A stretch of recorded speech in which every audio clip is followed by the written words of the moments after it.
I'm Nick Westergaard, and this is On Brand, helping you tell your story. My guest this week is Abbey McGrew. I think it's all about finding where the brand's values or story or mission, where it overlaps the most with the target audience's motivations and like what's important to them, what matters the most to them. I think that's typically going to be your best bet to focus on, to create something that's really going to resonate with people. Abbey McGrew is the founder and creative director of Wayfarer Design Studio. Known for her heart-led approach to design, Abbey helps thoughtful e-commerce founders to bring their fans to life through visual identity, packaging, and web design. She believes that great branding is more than skin deep and always finds a way to weave deeper meaning into every last detail of her work. My interview with Abbey McGrew is coming right up, but first... Hey, creators, podcasters, and brands, if you work on Instagram at all, you have to be tired of the limitations of link in bio. Well, there's a solution. Stampede.social is the ultimate Instagram tool that will change the way you engage with customers, fans, and followers. With Stampede.social, you go beyond a single bio link and instead slide into your fans' DMs. Fire off an automated direct link to wherever you want to send them straight from your posts and lives. This link is only sent to the fans who ask for it, so you'll know exactly who loves your content the most. And Stampede.social does so much more. It gives you back the power of knowing who is engaging with you. It makes it easy to engage with them using AI, and using Stampede.social gives you insights about how your Instagram profile is performing with super robust reports. Drive more clicks, more sales, more followers, and have more time to do what you really love, creating that amazing content. Join the ranks of the world's savviest Instagram creators who already trust Stampede.social. It's a true game changer and will transform the way you connect and engage with your Instagram fans forever. Just for you creators, use our limited time exclusive promo code MPN50. That's MPN50 and get 50% off any monthly or annual subscription tier at checkout. Are you ready to create a stampede of fans back to your content? Don't miss out on this special deal. Head over to Stampede.social. You may know you're listening to this show along the Marketing Podcast Network, but did you know there are other great shows on MPN to help your business? Neville Hobson and Shell Holtz are the legendary hosts of FIR4 Immediate Release, a great podcast. Shell, tell us what these fine folks will get when they listen. Well, Jason, Neville and I have been producing FIR since January of 2005. It's the very first PR communications podcast ever. We analyze current news and trends from a communication perspective with a short episode or two each week and a longer, more in-depth show every month. Awesome. Where can people subscribe? Well, they can go to firpodcastnetwork.com. They can find the show, of course, at marketingpodcast.net or search for Immediate Release wherever you get your podcasts. You heard him, folks. Go subscribe. Abbey McGrew, welcome to On Brand. Hi, thank you so much for having me. I am thrilled to be chatting with you about design, about your approach to design.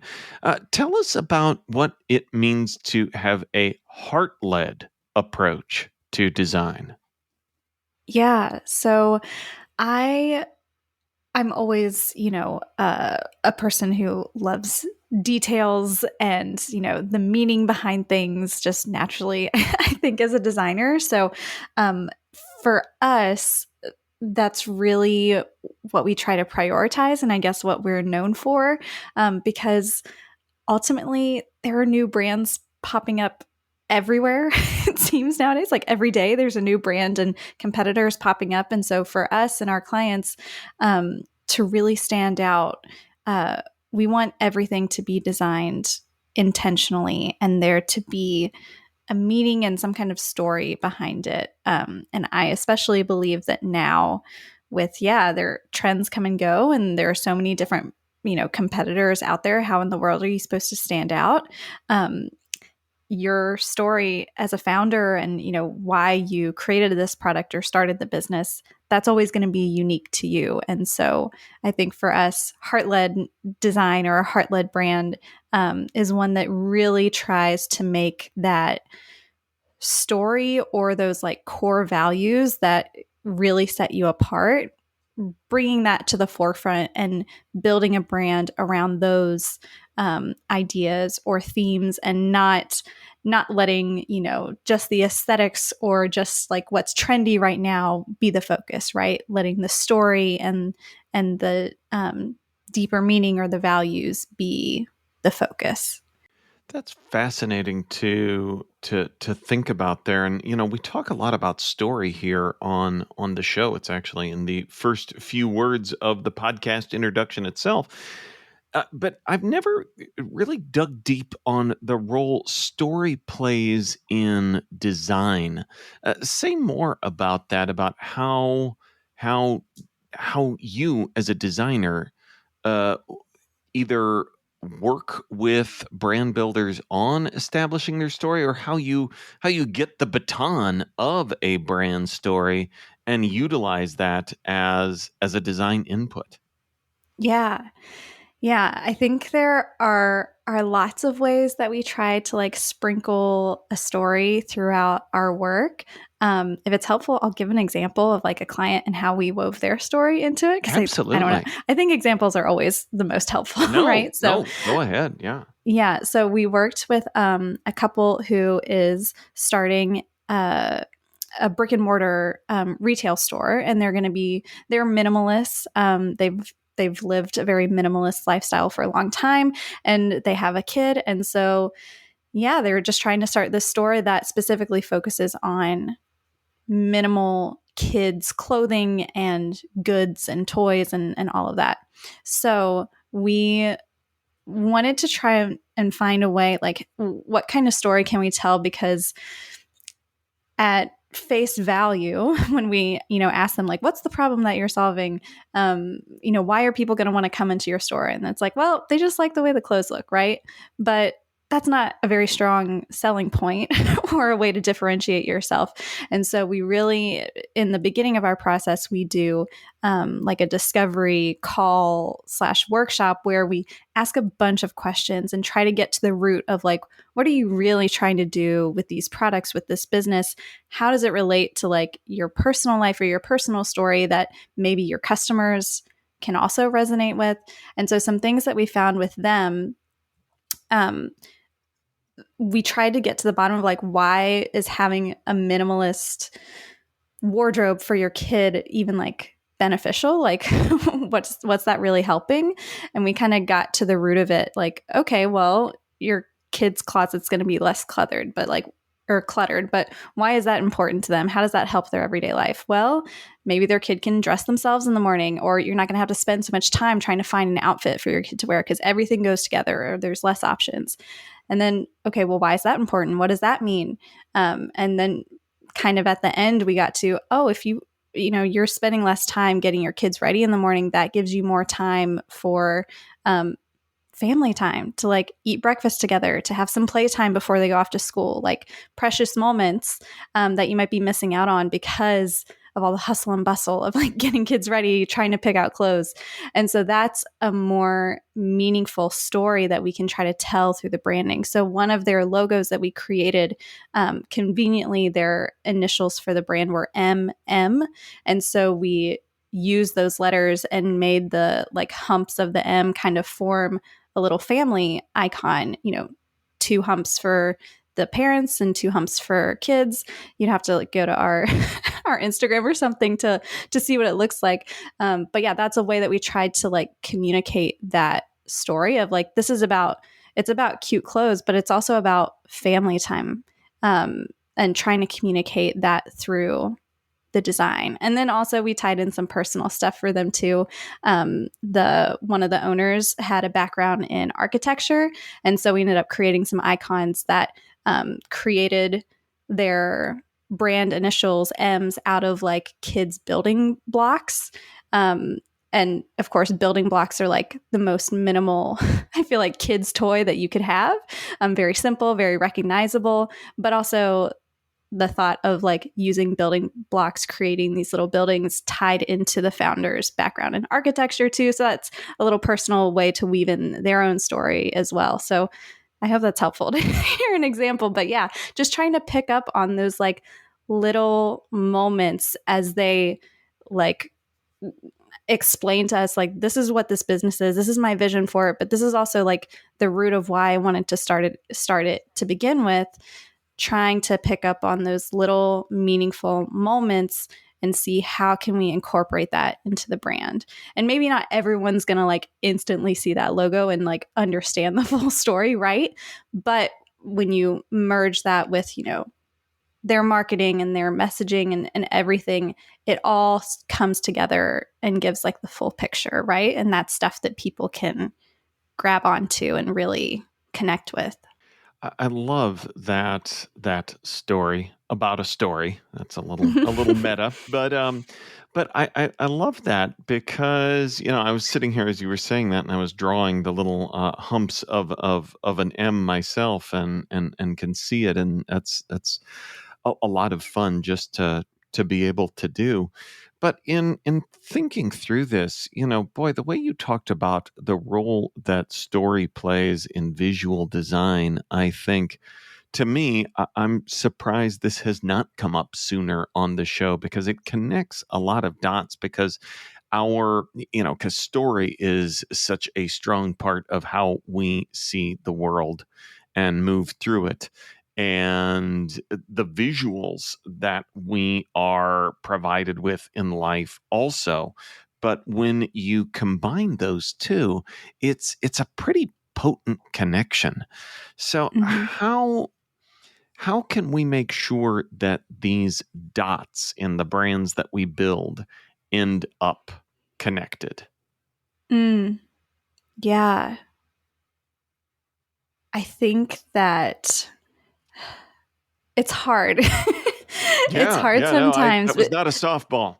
Yeah, it's hard sometimes. But yeah, I think that honing in on like the maybe top 2 or 3 like key themes of this overall story that you want to tell is important. I think sometimes, and for me, especially as a designer, I struggle with this too, especially if we're creating like icons or something. Like a business will have lots of different selling points. And so, we think, okay, we want to somehow convey that they're sustainable, that their products are sourced in this part of the world, that they have a give back part to their business to support a certain community, and also that it's elevated and premium and for a certain demographic. Like those are a lot of things to incorporate into something that needs to be simple and straightforward, right? So I think first thing is just kind of like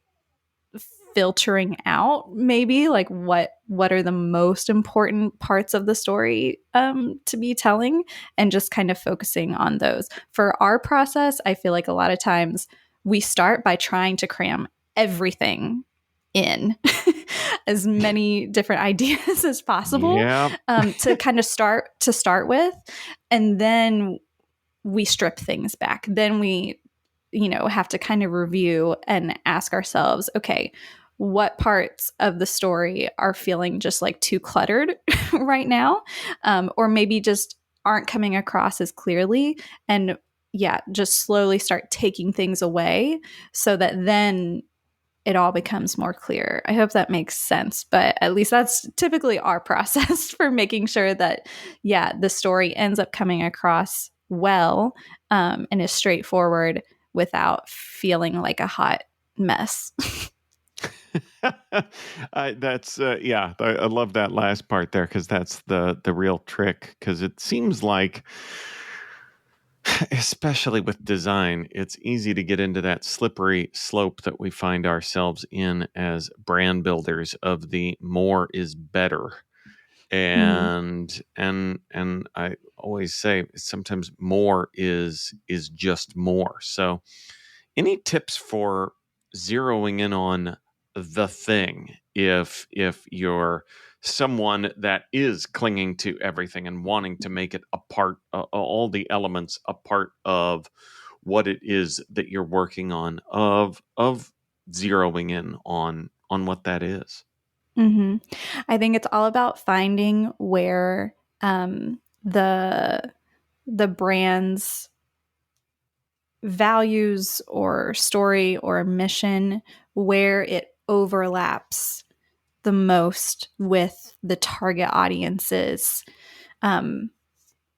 motivations and like what's important to them, what matters the most to them. I think that that's typically going to be your best bet to focus on, to create something that's really going to resonate with people.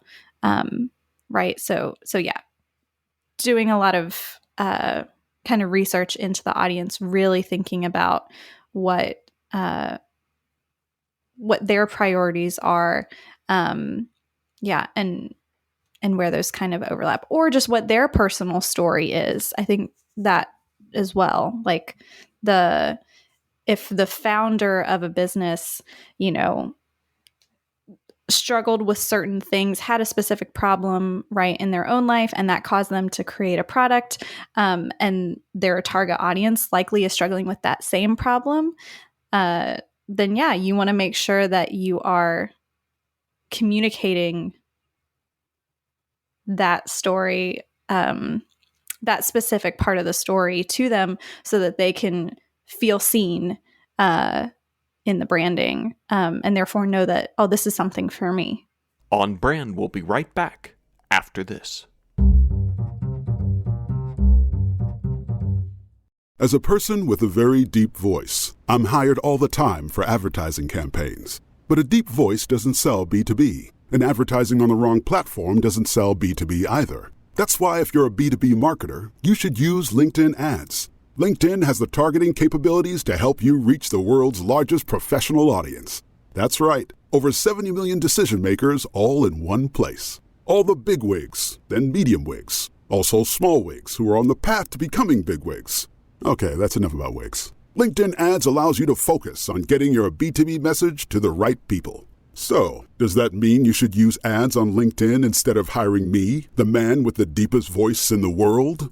Yes. Yes, it does. Get started today and see why LinkedIn is the place to be to be. We'll even give you a $100 credit on your next campaign. Go to linkedin.com/MPN to claim your credit. That's linkedin.com/MPN. Terms and conditions apply. Hey, creators, podcasters, and brands, if you work on Instagram at all, you have to be tired of the limitations of link in bio. Well, there's a solution. Stampede.social is the ultimate Instagram tool that will change the way you engage with customers, fans, and followers. With Stampede.social, you go beyond a single bio link and instead slide into your fans' DMs. Fire off an automated direct link to wherever you want to send them straight from your posts and lives. This link is only sent to the fans who ask for it, so you'll know exactly who loves your content the most. And Stampede.social does so much more. It gives you back the power of knowing who is engaging with you. It makes it easy to engage with them using AI, and using Stampede.social gives you insights about how your Instagram profile is performing with super robust reports. Drive more clicks, more sales, more followers, and have more time to do what you really love, creating that amazing content.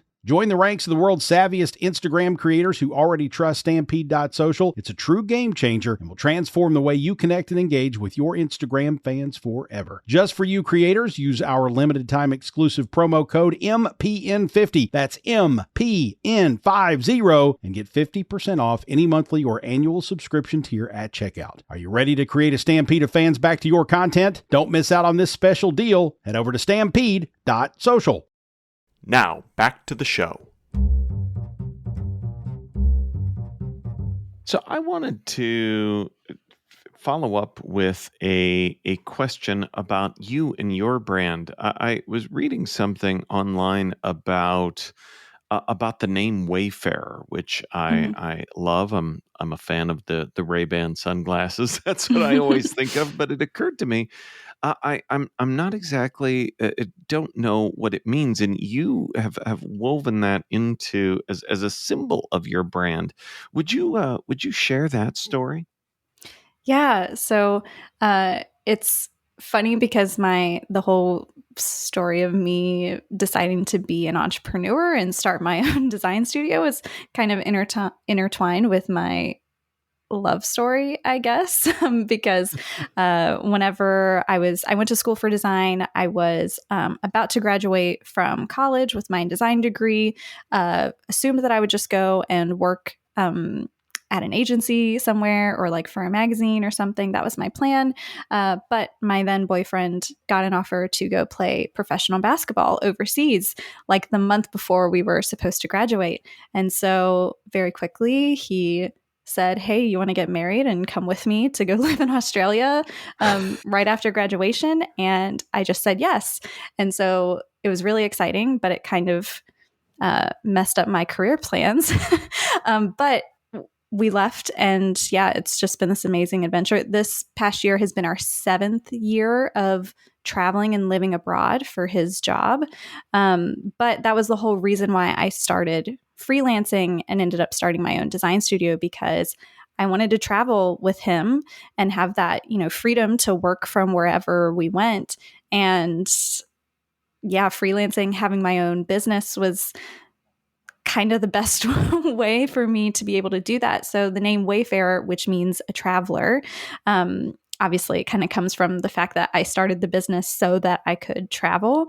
But I also feel like it can really resonate with our clients too, because when you're starting a new business, it can kind of feel like you're lost a little bit or directionless. You kind of have an idea of where you're going, but not really. I mean, there's so much uncertainty. You don't know exactly what your path looks like. And especially, I think, with the clients that we work with, a lot of times they'll say, like, I believe in my product, but I just can't imagine it ever being, as big as I want it to be. I can't imagine, being in a Target or something, or, selling products internationally, because they don't have the brand, because they can't visualize it. They have the idea, but there's nothing visual for them to kind of connect with. Okay, this is real, and it can fit in the store or on the platform that I want it to. So I think, yeah, that's also why the name Wayfarer, I think, kind of connects with our clients too, because we want to try to help them kind of find that direction and feel like they have more of a roadmap or a compass, maybe, to like get them where they're wanting to go in the future. Well, I love that story, and like you said, the parallels with the clients that you're working with that have troubles seeing themselves, like you said, in a Target. And in thinking about that, I feel like there's a neat connectivity to the challenges of seeing oneself where they're at or want to be, and the role that visual design plays in that, in helping to connect the dots for those entrepreneurs out there.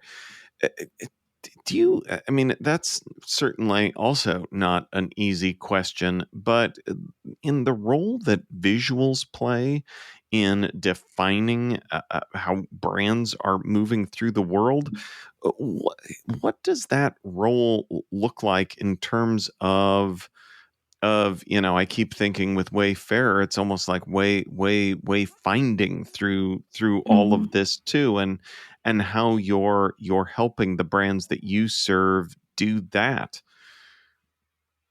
Did any kind of a question surface in there?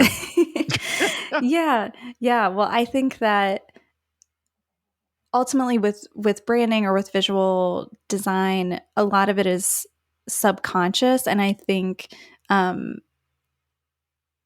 ultimately branding helps make a business or a product more believable.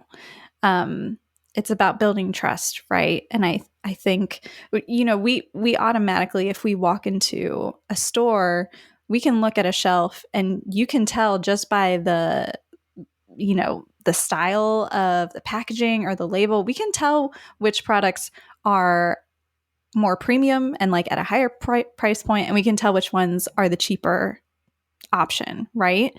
And that's kind of the power of branding. And I think that's where a lot of our clients might struggle, and like what leads them to us, because they know the product is good, but they've DIY'd their brand and they know that it doesn't look believable right now. Like the aesthetics and everything it's not making people believe it's as good as it really is because we judge a book by its cover a lot of the times. Yeah. That's what I was thinking of. And then it almost creates this kind of like, I mean, there's an interesting, I'm obviously doing a very poor job of articulating it, but there is something about the way one feels in and how that manifests itself in the design. And you can almost have kind of like a self-fulfilling prophecy if you as a brand don't feel like you deserve to be on the shelf in the store. And maybe that's manifested in the DIY brand that you have today. So I think that there's a real importance in connecting the dots, and I feel like sometimes the design pieces of that can seem like an afterthought, and I think that's a really dangerous way to think of this, especially as you're, like you said, bootstrapping DIY. But it's important to give those visuals the same level of attention that you're giving to other aspects of your business and your brand as well. Mm-hmm. Yeah, absolutely. Well, Abby, you've made me smile many times during our conversation today. And as we start to wrap up, what is a brand that has made you smile recently? I think I was trying to think of, because we just got back to the US, so I've been buying a lot of things in the US that I couldn't get overseas. And I'm trying to think of something. Okay, yeah, I do have something. I bought some razors from the brand called Billy. Oh, yeah. I wish it's a podcast, so obviously I can't show visually what it looks like. But I think they were in Walmart.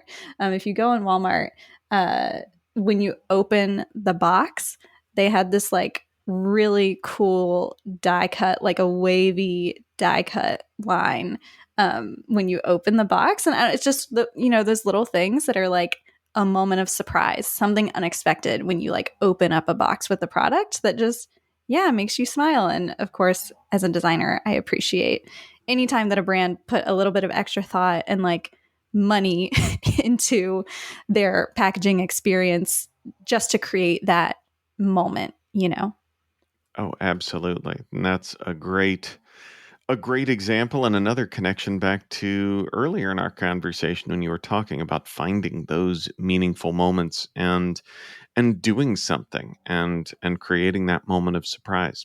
I love it. Abby, where can folks go to learn more about who you are and what you do? Yeah, so our website is wayfarerdesignstudio.com. You can go on there and, check out our work, read our blog. We share lots of tips for e-commerce brands, but also designers. And you can find lots of stuff on there. If you go to our website, wayfarerdesignstudio.com/resources, you'll specifically find any of like the free download type of things that we've created for people. So and then on social media, mostly active on Instagram, it's at Wayfarer Design Studio. And those are the best places to chat with us, hang out with us. Awesome. Well, we will link up to all of that in our show notes, which folks can find at onbrandpodcast.com. Abby, thanks for being on brand with us. Yeah, thank you so much for having me. This was so much fun. On Brand is part of the Marketing Podcast Network. If you like what you're hearing, if we've made you smile, you can always listen free on Spotify, Apple Podcasts, or whatever your favorite platform may be. And please take a moment and rate and review the podcast to help others find the show. Until next week, I'm Nick Westergaard, and I'll see you on the internet.